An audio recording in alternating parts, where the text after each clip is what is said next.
have a situation where Kenyans are speaking and saying, it is expensive for us, man. We can't make it. We can't just do it. Matatu guys are saying, we want to offer this service, but you've made it so difficult for us to even meet our margins, pay our loans and all that. Yet to find a government that is hell-bent at fighting its people. We find a government that says, ukikuja tutapatana and I'm going to deal with you. Yeah. And here we are finding Kenyans who are saying, fine, you will come, you will meet us because we understand that we have the power. What would it take for the government to reclaim the trust from Kenyans? What will it take for Kenyans to say the government that is in power today is serving us? Man. This government is gone. There's nothing they can do now to save themselves.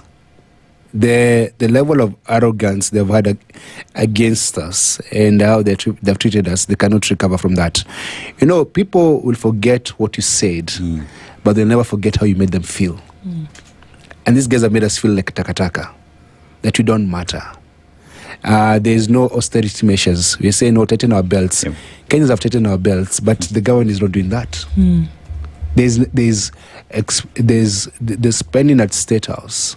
He has spent more money in 2 years than Uhuru spent in 10 years. It doesn't make sense.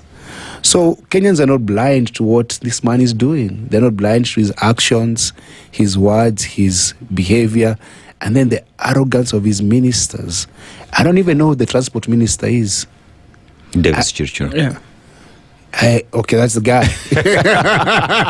You weren't joking, okay. I have no idea who he is. Yeah. I'm like, what does he do? Because you negotiate well in advance, right? Yeah. You say, how do we... And then you explain yourself. Let me tell you, if this government respected Kenyans, they would have actually come and explained why fuel is very expensive and why we have to tighten our belts and what they're going to do to ensure that those shocks are not felt by Kenyans alone. But even the government is cutting costs so that even us, if we are eating 2 square meals a day, if you're going to eat one, the government is not taking advantage of you. Yeah. They are not doing that.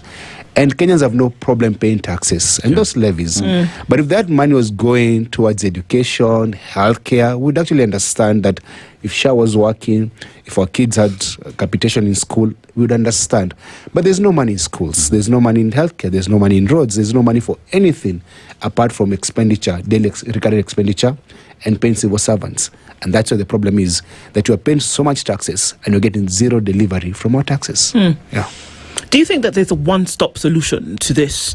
I know that severally you've spoken about corruption. You've talked about, if you get that nipped, if you get this beyond